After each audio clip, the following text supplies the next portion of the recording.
Welcome to this webinar on operational difficulties in fighting fires in modern methods of construction. This is a redelivery of a workshop that was planned for our recent Fire 2020 conference, where we unfortunately experienced some technical difficulties. So I'd like to express a sincere thanks to everybody for rejoining, in particular our busy speakers for taking time out of their day to deliver this workshop again. So thank you very much. So the views expressed today by outside contributors are not those of the authors and not necessarily those of the Fire Protection Association. I've just got to make it known that if there's any claims for products or services in these presentations, we don't imply endorsement by the FPA or any of the other organisations today, and no responsibility is accepted for such views or claims. The workshop has kindly been sponsored by Draeger, so we have a short video that we'll be playing as part of the workshop to begin, and then I'm going to hand over to the three fire safety experts to deliver the session today. We're delighted to be joined by Neil Griffiths, Tony Hunter and Pat Goldborn, and Neil will be starting the session very shortly after the video.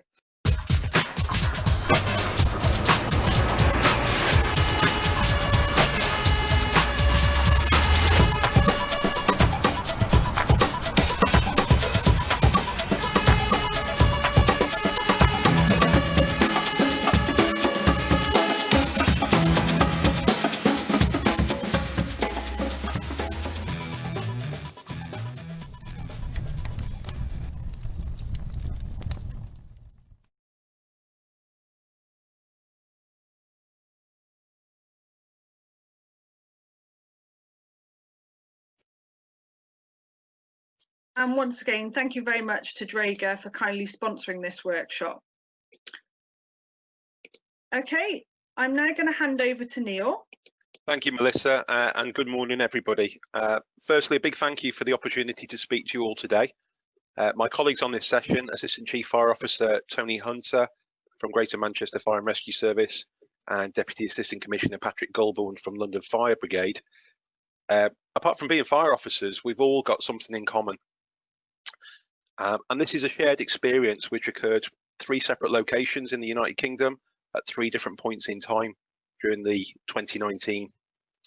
So this morning, we will share those experiences with you in the hope that it will raise awareness and promote discussion across all services across the United Kingdom. As a caveat, I just need to respectfully ask that you all bear in mind that some investigations are ongoing in relation to some of the incidents we'll be discussing.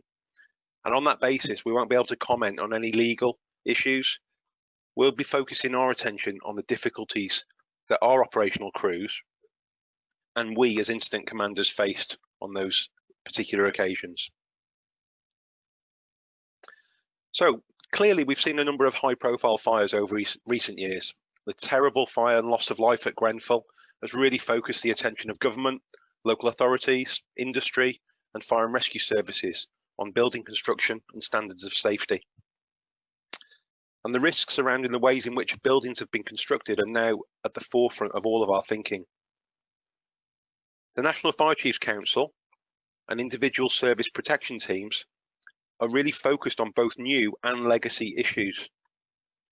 And through our shared experiences, you'll hear this morning that these issues are not always necessarily due to the height of the building, and they're not solely confined to buildings defined as high-rise.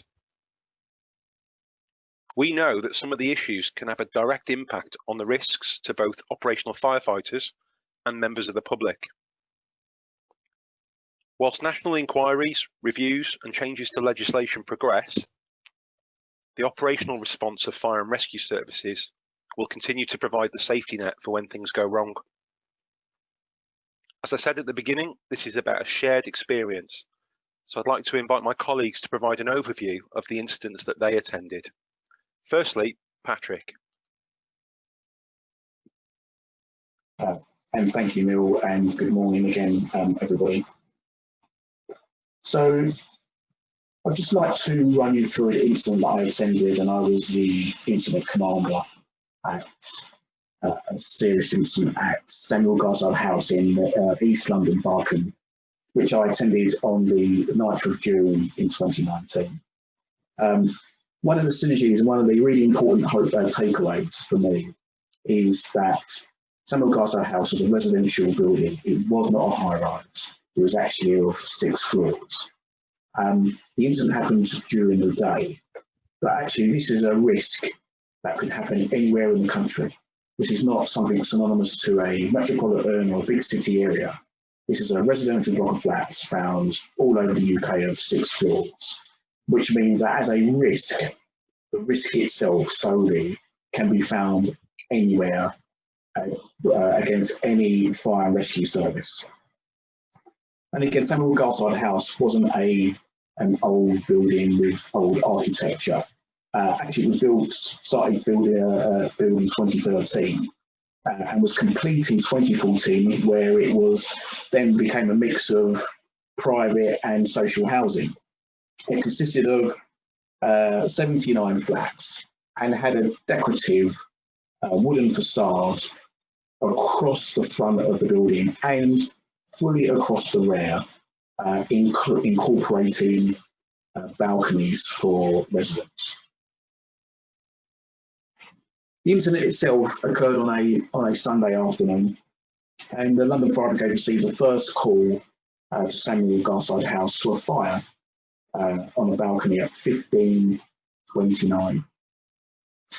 The actual incident itself, there's still some very important and useful footage that you can see on YouTube. So, I would really impress on you to look it up, and it will give you an opportunity to see the speed and the extension of this fire, and also some of the difficulties and the initial actions of our crews. The London Fire Brigade took 50 calls to this incident, and the incident could be seen over a vast area of London. Just to put it into perspective, 79 flats spread over a number of metres, and this building and the front of the building was alight, fully engulfed within 6 minutes. So it's quite unusual for a senior officer to be mobilised immediately to an incident. Sometimes the need for resources is gradual and takes a period of time. But I was mobilised pretty much immediately after the first cruise at 15:29. For me, the first message that I heard, so our first incident commander was on scene and arrived in just over 5 minutes. If you account for the time of call, the time it takes people to dial 999, by the time our first incident commander arrived on scene, they were faced with a fully developed fire over the whole extent of that proper building. The first informative message I heard from the incident commander was sent within 2 minutes of the incident commander arriving on scene, and it was to a residential block of flats of 6 and 4 floors, and it was 100% alight. Now, I was the sector commander at Grenfell Tower, so you can imagine as an incident commander going to a residential block of flats that it gave me some real grave concerns that we had another block of flats in London that was residential and 100% alight already. The interesting fact was, my initial thoughts was this another building of cladding? Was this a building of ACM? But actually it wasn't. And I think that's a really important part to take away, that there are a number of different methods of construction, facades, building materials that are used, that will increase risk of fire development. Our crews were faced with a developing fire with people involved, and our first message back from initial commander was to make pumps 10 immediately, which again, for those of you in the fire service, that's a fairly unusual immediate makeup of appliances. We also had a fire survival guidance call where we had what we believed to be residents that were trapped in flats, and the crews immediately set out a search and rescue and firefighting operation. For those of you who managed to watch the videos on YouTube, it's clear to see that what our crews were faced with, they immediately had to protect the egress points from the building to support the evacuation. And that was their immediate firefighting tactics, to support the evacuation and then to offensively deploy firefighters into a building that was fully engulfed in fire to carry out search and rescue operations. In whole, the NFB deployed 15 fire engines and 6 fire rescue units, and they're heavy rescue units that carry extended duration breathing apparatus that allow our firefighters to penetrate deeper into incidents, into buildings, and actually are designed for allowing firefighters mainly to go into commercial buildings such as sewers, etc. So in essence, over 21 different types of appliances were there, and with support vehicles, there were over 40 different types of vehicle from the London Fire Brigade.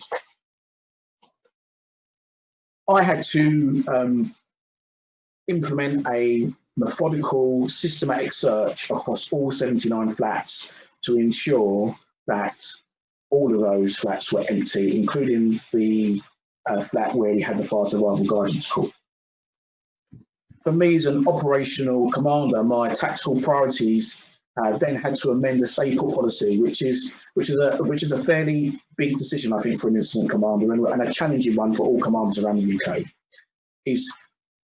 Has the fire spread beyond the compartmentation? Has it breached the compartmentation? Is it no longer safe for residents to stay in their buildings and allow us to firefight and search and rescue?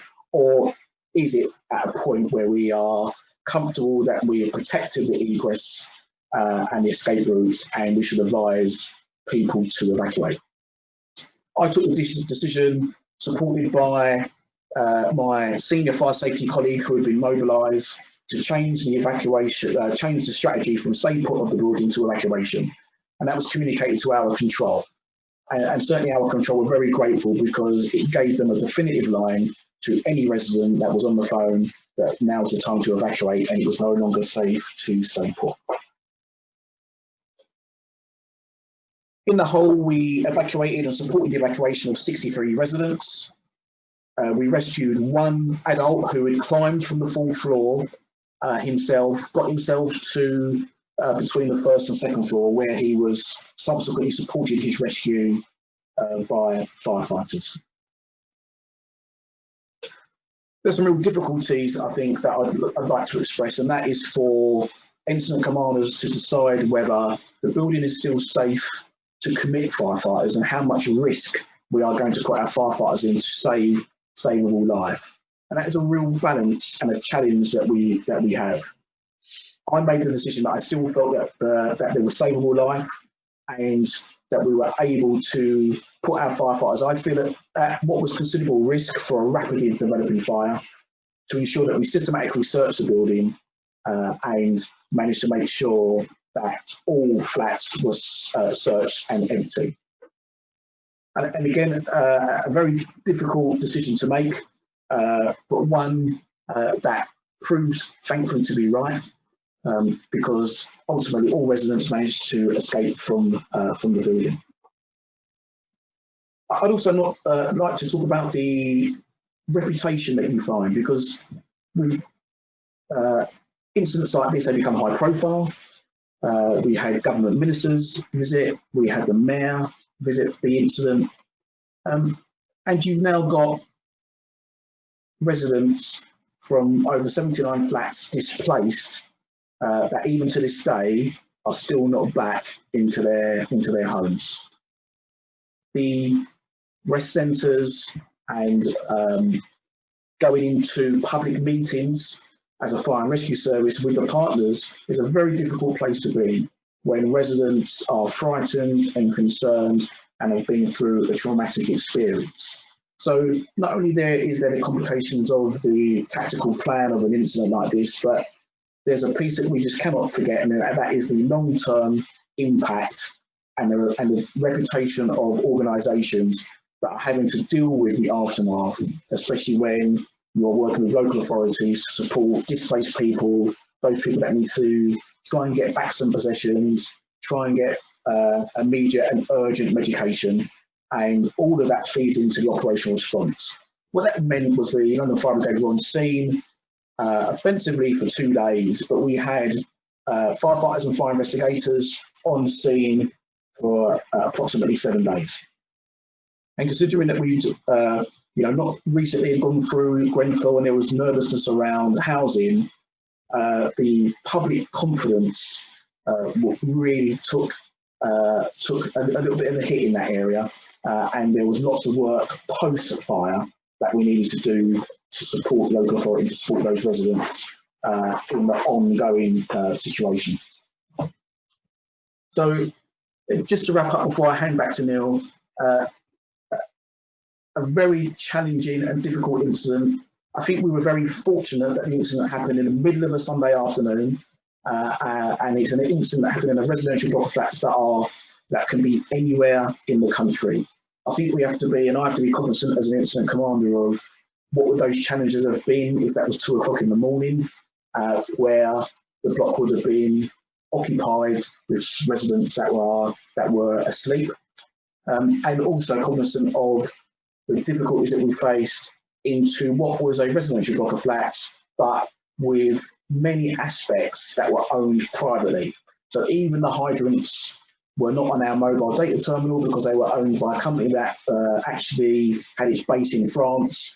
So even our discussions and our contact with organisations that are normally very simple and very fluid were quite difficult at Samuel Garside House. So I hope that's given you a really quick overview of the complexities, rapid fire development, the complex environment that we potentially can work in. But please, one thing I just really wanted to take away, that actually Samuel Garside House was a block of flats, no different to anybody anywhere in the country. It was not a high rise, it was just a low, medium rise block of flats. Thank you for listening. I will now hand back to Neil, that I know he's going to talk to you a little bit about his incident on the 8th of August. Thank you, Neil. Thank you, Pat. Thanks for your I think for everybody listening there, it just gives a real stark indication of the conditions that Pat faced there, and when you will hear what I have to say about Beechmere and what Tony has to say about the Cube, I think you may well be able to draw the comparisons that we're hoping that you take away from the session today. So my incident occurred at the height of summer in 2019. Beechmere Extra Care Village was a 4-storey timber frame residential building situated in Crewe in Cheshire. It was built in 2009 and it comprised 132 flats and communal areas with a central atrium. The residents at Beechmere were predominantly of a retirement age, some with mobility issues and requiring assistance or care of some kind. On the day of the fire, maintenance work was being carried out on the roof terrace of a 3rd-storey flat. And as that type of work typically involves an element of hot work using liquefied petroleum gas and a lazy flame torch. Shortly after 4:30 in the afternoon, a call was made to Northwest Fire Control to advise them of a fire in the wall of the roof terrace on the 3rd floor at Beechmere. And upon arrival, our crews were faced with a gathering crowd. It was a very, very hot summer's evening, and a car park full of vehicles. And it was immediately obvious to the initial incident commander that something wasn't quite right, given the time of call and the travel time to the incident. He just didn't feel that the building looked as he would anticipated it to look. This fire did not appear to be behaving as we would expect. Initial attempts to extinguish it by the contractors had not been successful. And importantly, the building itself appeared to be not responding as we would anticipate. We experienced unusual, rapid fire development throughout the structure, which led to an almost total destruction of the site by the end of the 2nd day.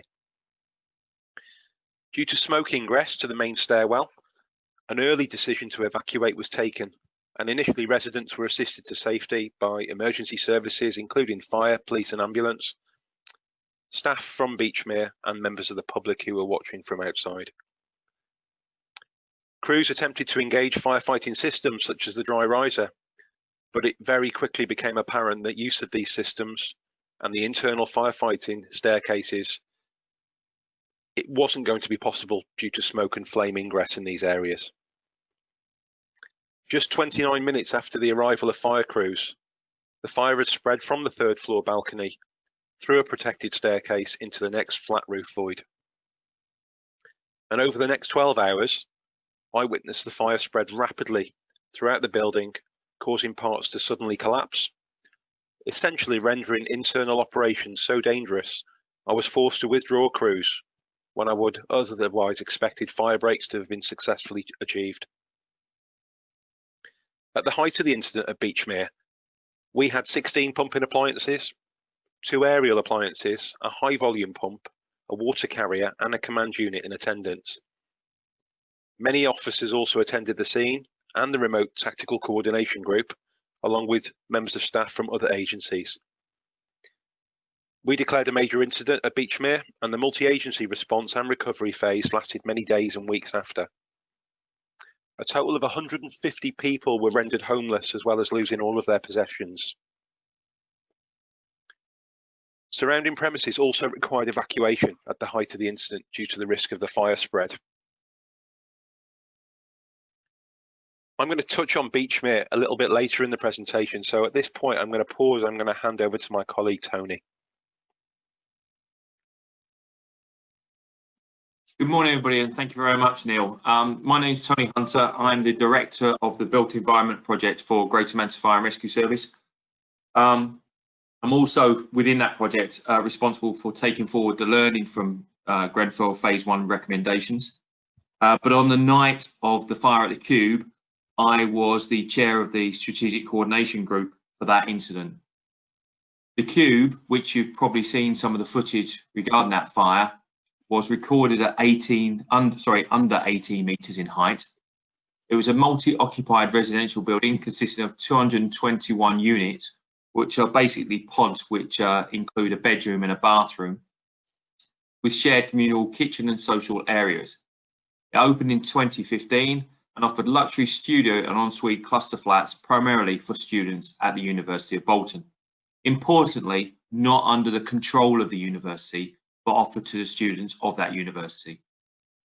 At 2029, on the 15th of November 2019, a fire was reported at the Cube from Bradshaw Gate, Bolton.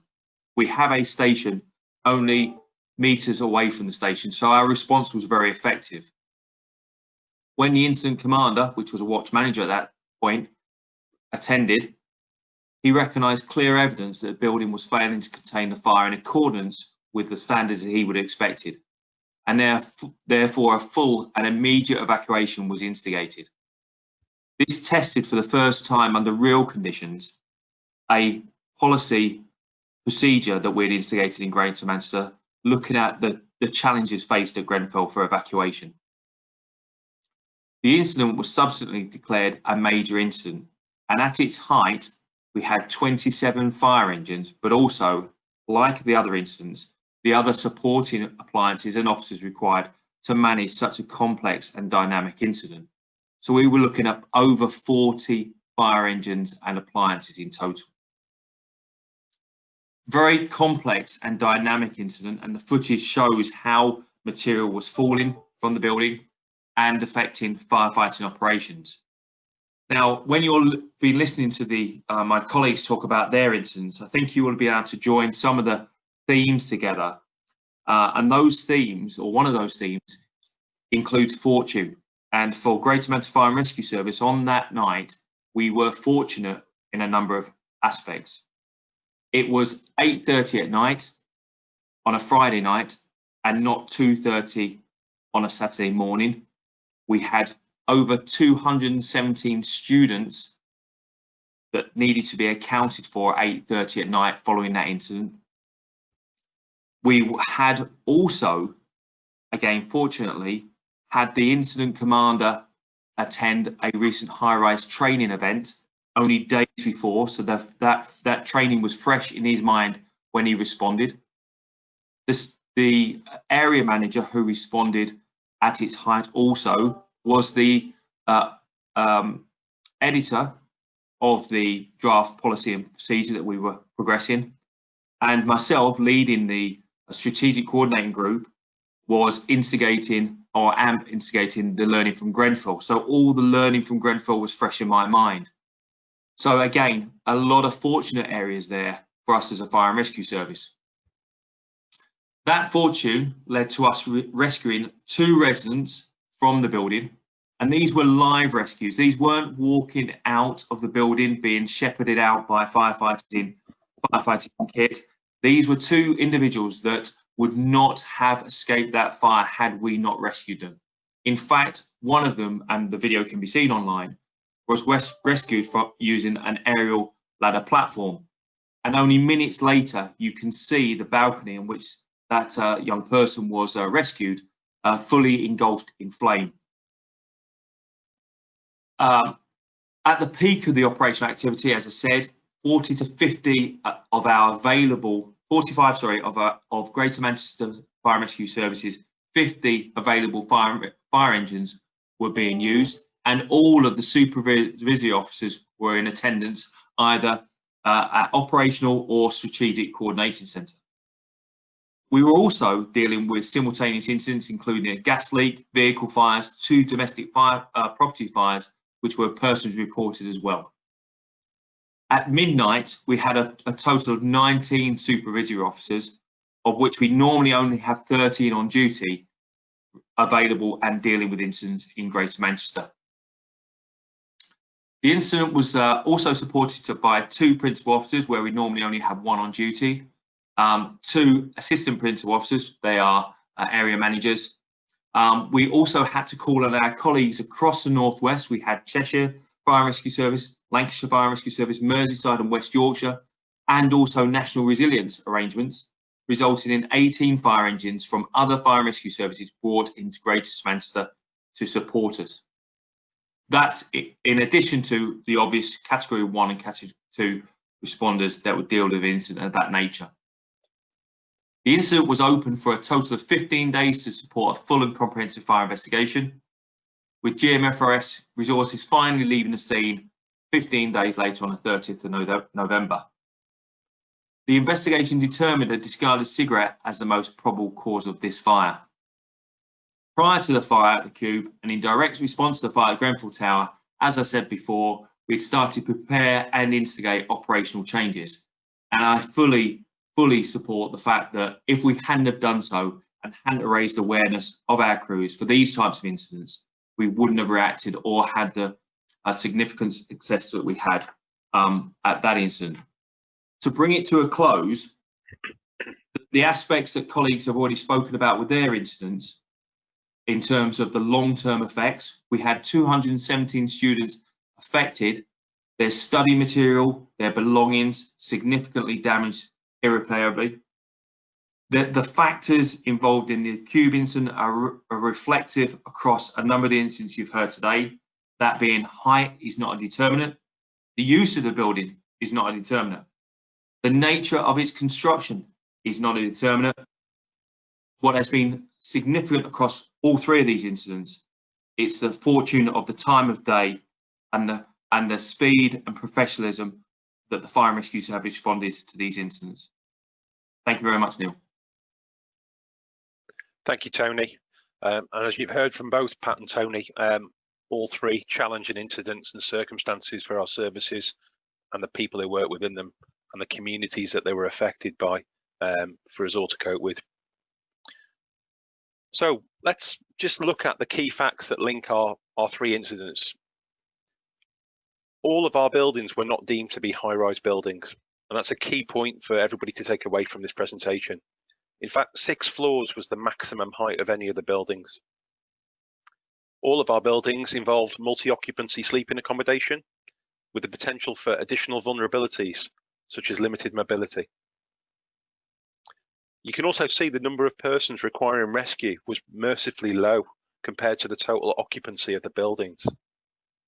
Rescuing people with aerial ladder platforms is not something that we read about on a daily basis. In fact, it's an absolute rarity. So the percentage of incidents that we attend, we rarely use aerial appliances in that way.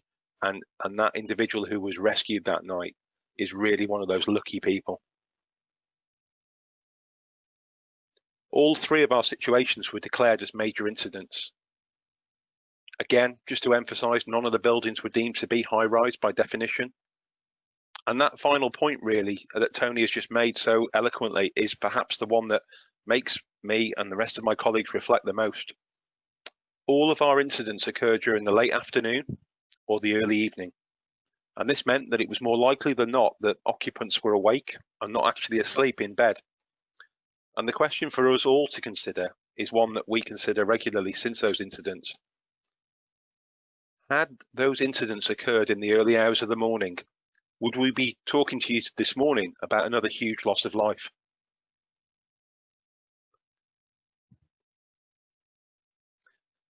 So let's focus on some common issues that link all three incidents. The rapid and unusual spread of fire. Within minutes, we found, certainly at Beechmere, protected areas were compromised when we would not have expected them to be. The construction and the materials used within the buildings. At the time of its construction, the Beechmere retirement village was reported to have 1,700 metres cubed of timber frame. At that point, it was the highest amount in a new build property in Europe. The failure of areas that we would expect to be available to us to aid firefighting and enhance occupant safety, such as protected stairwells and dry risers. And both Pat and Tony talked about those decisions of incident commanders in balancing the risks to firefighters with the need to carry out rescues and internal firefighting operations. And importantly, that huge decision to evacuate. When, who, and why do we need to make that call? In such large residential buildings, the sheer volume of occupants presents huge challenges in accounting for everyone. Again, at Beechmere, despite considerable pressure from our tactical coordination group, government, press and bystanders, we were unable to confirm all persons accounted for until much later in the incident. There's a real risk of structural collapse without warning, making internal operations so dangerous in these types of incidents. And the design of the infrastructure around such buildings and the presence of parked vehicles makes accessibility a real problem for firefighters. The positioning and the reach of the aerial appliances used at the Cube are essential components in the tactical planning of incident commanders. All three of our incidents involved huge resource requirements, not only from fire and rescue services, but from police, ambulance, local authorities, often for long periods after the incident. And let's not forget, the impact on our communities is also significant, with pressure on housing services to address displaced residents, as well as the awful spectre of witnessing the devastation, not only as it happened, but for the days, the weeks, the months, and often years later. The level of scrutiny and accountability that we've seen applied to firefighters and incident commanders, it's been clearly illustrated through the public inquiry into the Grenfell Tower fire, generating and demonstrating a wider public and political interest. So the purpose of our presentation to you is to take some of the learning that we've experienced and give it to you as takeaways from this session. And it's common across the fire and rescue service sector that we will debrief and we will consider these opportunities for learning. And this slide really provides a flavour of some of those key takeaways that we would hope that you will take with you to reflect on. There's undoubtedly a need for a fundamental review of fire safety prevention messaging for residents of such flats. The scoping of emergency response planning assumptions in order for fire services to provide assurance that they can support an effective response to a foreseeable large-scale multi-agency incident, both at the scene and at remote locations. The provision of modern methods of building construction training to firefighters and incident commanders, so they understand the principles of modern building construction in order to appreciate and recognise the risks of rapid and unexpected fire spread. The timely and effective gathering and use of operational risk information, and the provision of realistic practical training for fighting fires in high-rise buildings, and the need to develop and share situational awareness within the control room and with attending firefighters, both en route to incidents and when they're in attendance at incidents.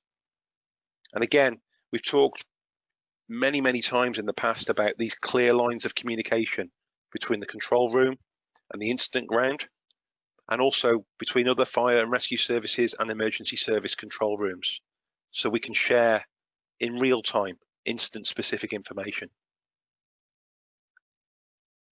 We need to continue to support multi-agency training, focusing on the application of JESIP and interoperable radio communications, and the management of large-scale resident evacuations. And we need to exercise and plan large-scale evacuation from multi-occupied buildings, including developing solutions for accounting for all residents present within the premises. And the final point to leave you all with this morning is the issue of fighting fires involving modern methods of building construction in multi-occupancy residential buildings. It's not restricted to high-rise. Our experiences clearly demonstrate this to you, and these are but just 3 examples. There are many more. Thank you all for listening this morning.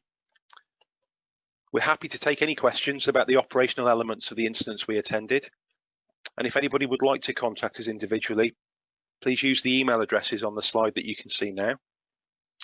And similarly, if anybody does feel they would like to receive this presentation in their own service, by all means, please contact one of us directly. Thank you all. Thanks, Neil, and thanks, Pat and Tony. That was an incredibly powerful presentation to listen to, and we've had lots of lovely positive comments from the delegates. So I'm going to kickstart the question, which I think probably all 3 of you may like to comment on or have some thoughts.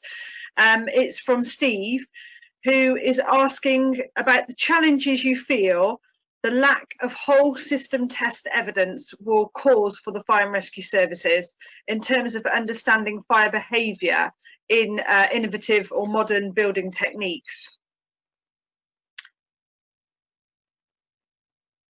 I'll just double check that we've got our audio turned on. Okay. Thank you. If you don't mind, Pat, Neil, I'll just start with an answer from my perspective in terms of the built environment. We're seeing today, aren't we? This week, the challenging questions that are being posed to those on the stand at the Grenfell inquiry. And we're learning day by day of the testing regime and its unsuitability of materials that we've had over the years. We are constantly learning, and we're watching from what comes out from the Grenfell recommendations to ensure that we do put the public and firefighters in a safer position going forward. I think what our presentation is trying to do is that with the current state of affairs with the built environment, that nothing should be taken as a given. I think we are pushing within Greater Manchester Fire and Rescue Service for our firefighters to approach every incident in the built environment as if it was the first time they've approached that building, taking the information that they've gathered beforehand, the experiences through training and presentations such as this, in regard to their operational tactical plans, but again, making sure that they are risk assessing, continuously reviewing their operational plan to look for how the fire may not be developing as they would normally expect it to be, but also to ensure that they have a plan B ready if it does so that they can evacuate not only the public safely, but also their firefighters. Thank you. Thanks, Tony. Okay, I'll move on to the next question. We've got quite a few, so that's great. Thank you, everybody. Do keep them coming through. Jermaine asks, To all speakers, thank you for your insights. When it comes to green buildings with increased use of innovative green technologies, systems, materials, what do you feel are the new challenges you are faced with when fighting fires? What should policymakers do to encourage proper assessment of the fire risks potentially associated with these innovations? Do you feel that more research should be done on these systems on the topic?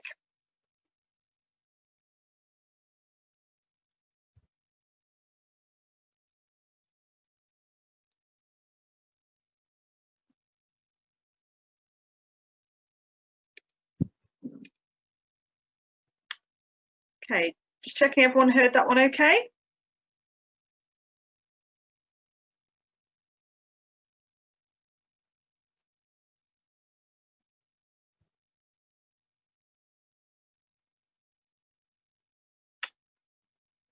Would you like me to repeat the question? Neil or Pat or Tony, is anybody able to hear me? Yeah, I can hear you, but I don't think that's a question that I'm probably qualified to answer, if I'm honest with you. And by that, what I mean is that my role is not as a fire safety expert. I was speaking in the presentation purely as an incident commander. So I would suggest that my understanding of green systems, and I will take one aspect of green systems, which is the use of solar panels, for example. And yes, from a practical perspective, photovoltaic panels are an issue for fire and rescue services, and there are lots of recorded evidence within fire and rescue services, certainly that I'm aware of, where photovoltaic panels have posed significant problems for firefighters when dealing with operational incidents. But again, I'm not a fire safety expert in that particular field, so it would be remiss of me to comment any further, I think. Okay, thank you very much, Neil. Tony's just put me a message to say his mic is stopped working. Are you back in again, Tony? I'm back in again. Neil summarises it well. I think obviously new materials can be challenging. We've had over the years, haven't we, and obviously more recently, our concerns about the testing of those materials, not as individual components, but as the whole. And that's an important part of it. Obviously, as new materials are developed, engaging the fire and rescue service, engaging people such as the FPA is critical to ensure that the public and firefighter safety is maintained. And we'll watch and openly engage with those manufacturers that do that. But I would say again with Neil, there's far better experts to speak from this position than I. Thank you. Thank you very much, Tony. Okay, moving on to the next question.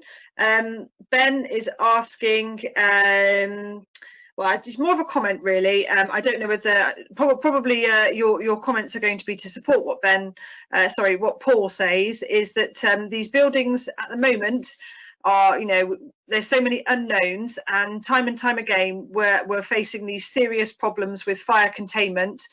And Paul is pointing to the point that he feels that the only way forward really is to require sprinklers for buildings. I certainly know that's something that the FPA fully support. I don't know whether you've got any other comments on that, Neil, Tony or Pat? Well, I can only suggest people, for those colleagues who are aware of the National Fire Chiefs Council, the National Fire Chiefs Council that represents all fire chief officers across England, has a position on sprinklers. It's been very supportive of sprinkler fitting in a number of locations. Again, we do know the government's position with regards to sprinklers. Our preference in Greater Manchester Fire and Rescue Service would be for the overall fitting of them, because again, evidence suggests that they are extremely effective. Again, I believe one of the figures is no reported deaths within a compartment that's sprinklered, and that can only be a good thing. The old concerns about sprinklers in terms of the cost has been mitigated over years. So I would suggest that is one solution, but again, having buildings built to a high standard using high quality materials is also a way of mitigating these types of fires. Neil, Pat?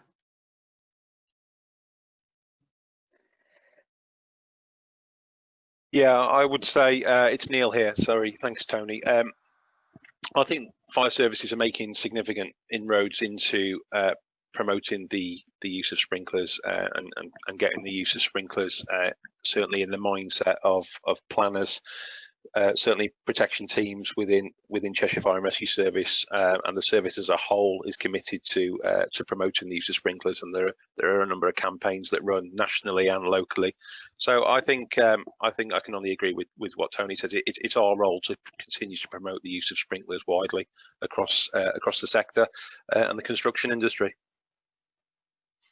Thank you, Neil. Moving on to the next question from Ben. He states that he thanks the speakers for sharing their experiences, and this is I guess moving on to sort of a slightly more emotive and thinking about the fire and rescue service in terms of your health. Do you feel that fire and rescue services in the UK are prepared to respond to incidents that have mass timber structures or modular constructions? For example, Ben says high-risk buildings constructed from shipping containers. I know there's been a lot of research from the University of Lancashire on toxicity risks to fire and rescue services, and certainly there was something in the news yesterday from the FBU stating that there's some research supporting that the modern methods of construction are increasingly having a more dangerous environment for fire and rescue services to take place in. Do any of the panelists have any thoughts or comments on that?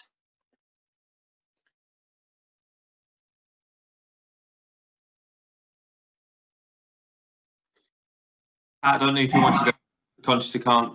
Pat, do you want to come in there at all?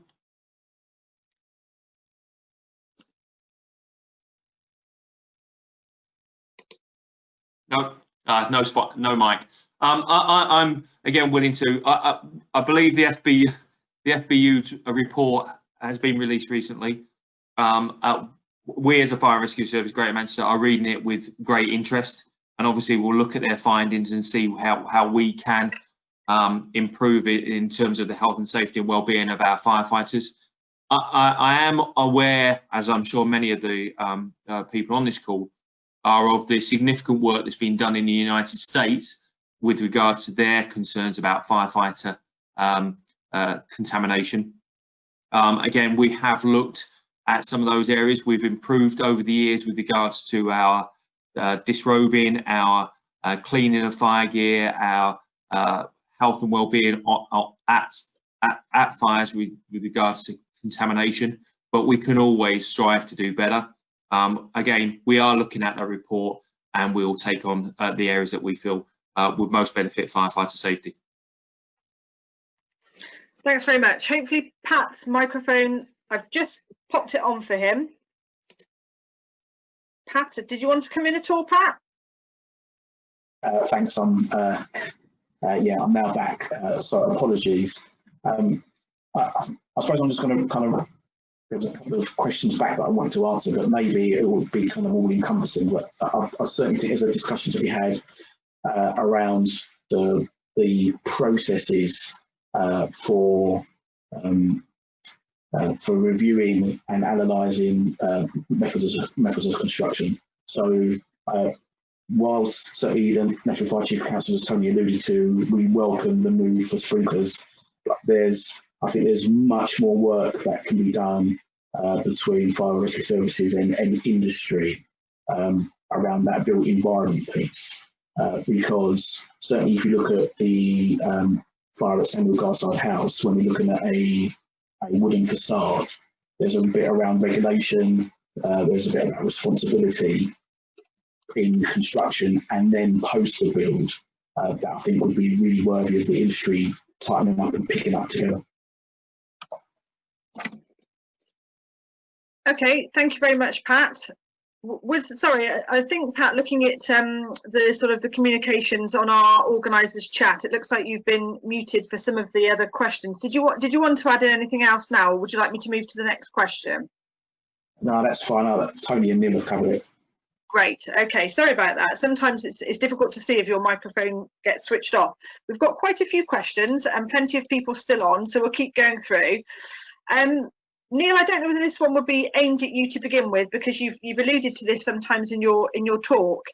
Ben would be keen to hear about how you feel fire behaviour changes in modern methods of construction in comparison to methods of traditional construction. Yeah, okay, Ben, thanks for the question. So I think the real issue, certainly my experience at Beechmere and perhaps other incidents that I've attended over the years, is that often this fire spread is hidden from view. So when you're assessing the risk posed to operational firefighters, whether you're the firefighter yourself or you're the incident commander looking from outside in, there are real challenges presented to you in terms of understanding what is happening in that building. Now, traditionally, we have always had issues with voids and hidden areas of buildings through behind panelling, for example, in very, very old properties.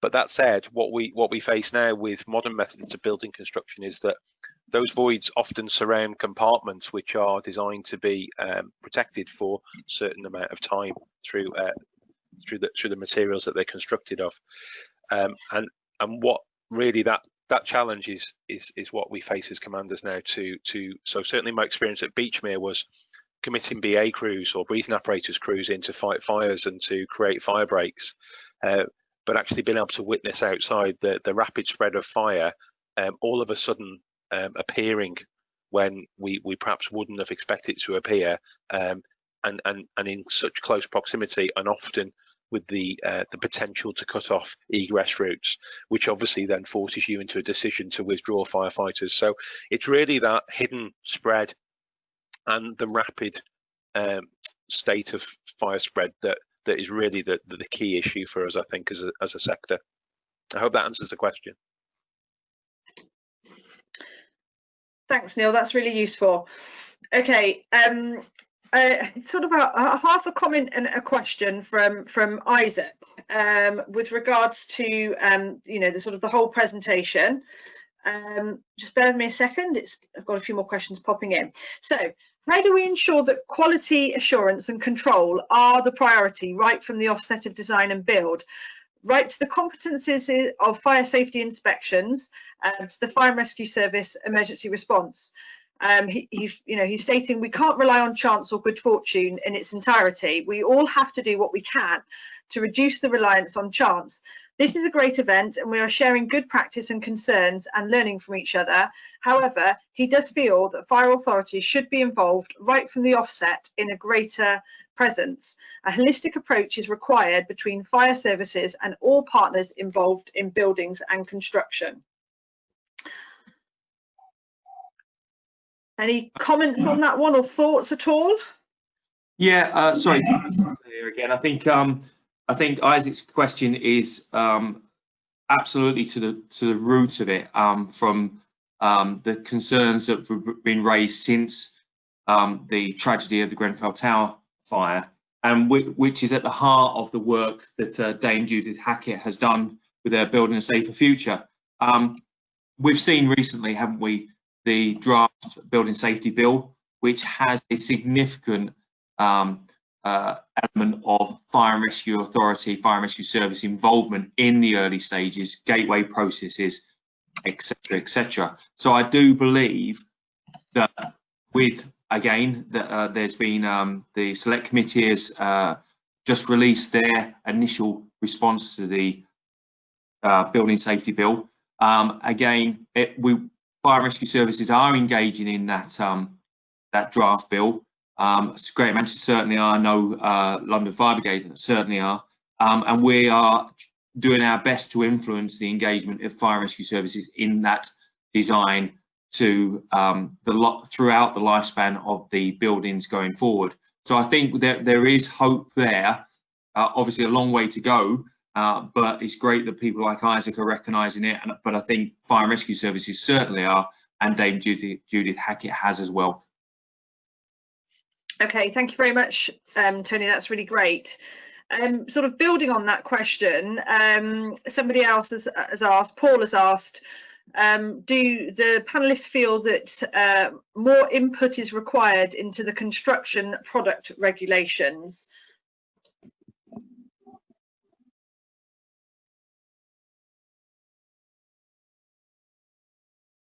Okay, I think we might have a couple on mute again. I'll just try and unmute them for you, Tony. And Pat, you seem to be on mute. Neil, you're not on mute. That's it, they're back again. So yeah, so the question, just to repeat it to everyone, was do the panelists feel that more input should be required to the construction product regulations 2015? I'm conscious not to take it. Pat or Neil, did you want to speak first? No, thanks, Tony. You carry on. Okay. I think you'll find through the different work streams that have been put together since, again, the tragedy of Grenfell and the expert panel, I think you'll find that as a fire and rescue service, and I can only speak from my own fire and rescue service, we are being engaged in those.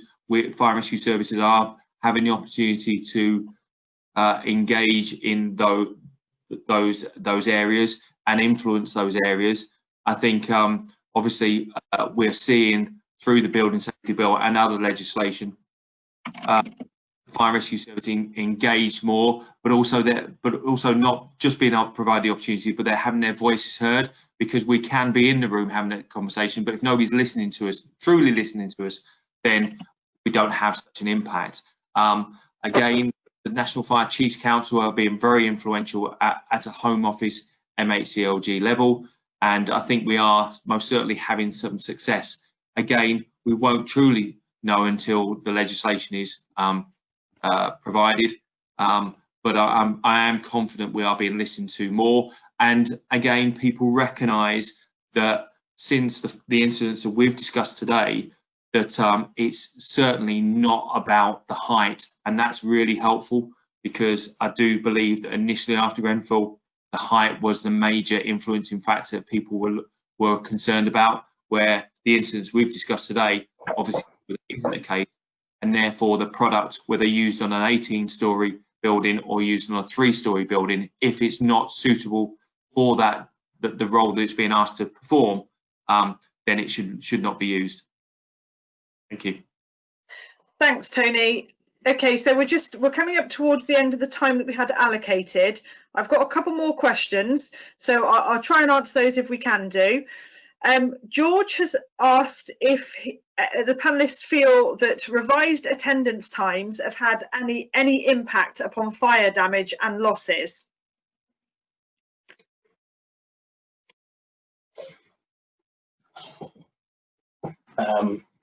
So it's Pat. Thanks for the question, and it's really hard to quantify, because that's a very different position right around the country. I suppose the way I would answer that is it's always imperative for fire and rescue services to have processes in places to take calls and mobilise as quickly as possible. I think when we're talking around the built environment, though, this is the age-old question around what are we doing as a sector to, i.e., prevent these incidents from occurring in the first place, and then putting all the regulations in place to ensure that if an incident does occur, that the various escape routes, alert systems, before we get to fire and rescue service response, are robust and adequate. And I suppose I'm trying to encompass this in the last question, is it'd be very easy to pick out individual elements to this to try and resolve. Actually, there's a piece for the sector to be quite bold, that actually there's wholesale review, because the whole of this part of the sector is interlinked in some way, that it will be very hard to unpick an individual component, i.e., sprinklers are so welcome in the sector, but are not the wholesale solution.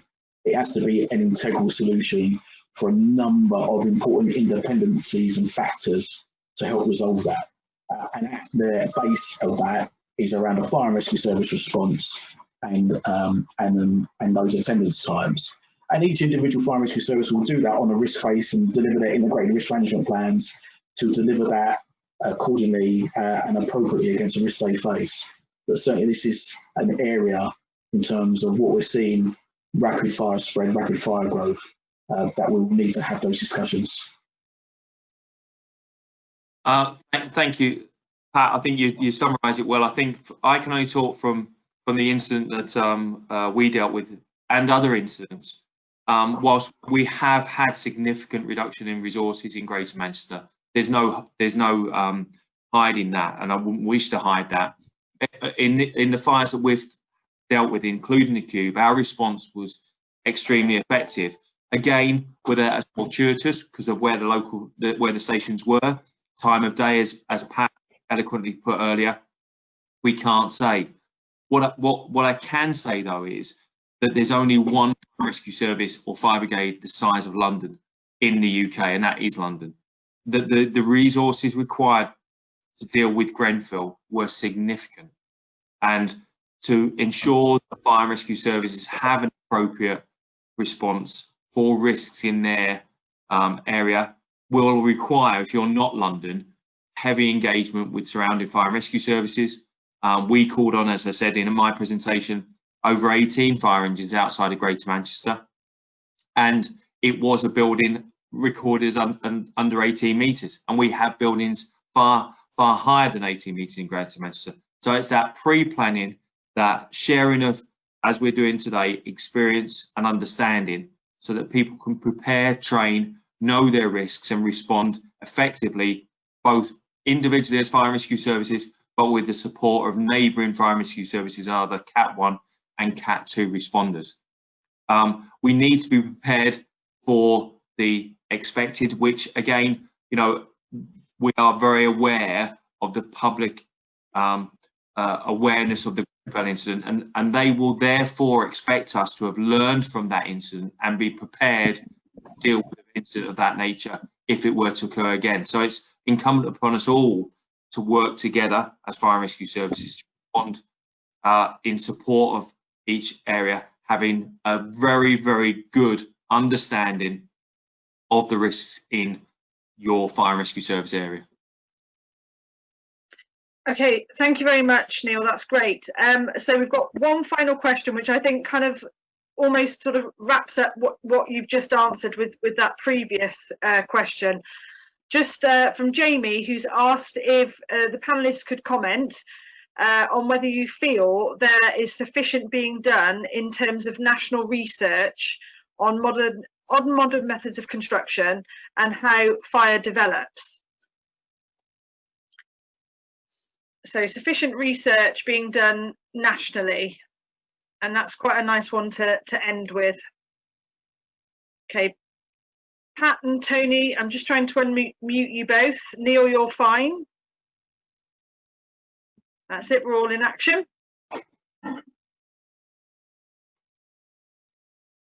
Thank you. Who asked the question again? I got the question. Like to refer to that. Jamie asked if we feel that national research, if there's enough development being done to look at how fire develops in modern methods of construction and how it can be attacked and dealt with. So do we feel nationally there's sufficient research being done? A really good question, Jamie. To be absolutely blunt with you, I'm not fully conversant or aware of all the research that is being done. Obviously, I know the National Fire Chiefs Council are engaged in that area. I would suggest also that the FPA is doing their own research, and obviously globally there's work being undertaken by FM Global. There's research established NIST in the US, so there is a significant amount of work being undertaken. I wouldn't like to be able to say whether more needs to be done. Some would suspect that always more would be helpful, but we need to see what that learning brings about first. There is still a lot to come out of the Grenfell inquiry also. So again, the further research I'm sure will come out of phase 2. I'd like to just echo the sentiments made by Tony. Again, really hard to quantify whether it's sufficient, but what I would like to say is synonymous to other areas that fire and rescue service have to deal with is the pace of change. And the difficulty is whether research and everything surrounding it can keep up with the pace of change. Because what we do see is in all areas is rapid development, rapid changes in industry. And a fire and rescue service, like many other public sectors, will always have some difficulty in keeping up with the rate of change. So it's a very difficult one to say whether it's sufficient, but I think there's a separate conversation around how we keep up with the pace of change and whether that's proportionate. Okay, thank you very much. If that's all the comments that we've received in, and I think that is quite a good time for us to wrap up now. Neil, Pat, Tony, did you have any final comments that you'd like to make at all to the audience? From Greater Manchester Fire and Rescue Service point, something just reiterate what Neil said at the early. Very, very open to engagement on an individual or group basis. Please feel free to contact me via email. And the more shared learning that takes place, the better for the public and firefighter safety. So please take us up on that offer. Lovely. Thank you very much, Tony. Okay, all that remains for me to do is to say thank you again to everybody that joined, the attendees, and in particular the panelists. So thank you very much, everybody, and I hope you all have a good day. Thank you.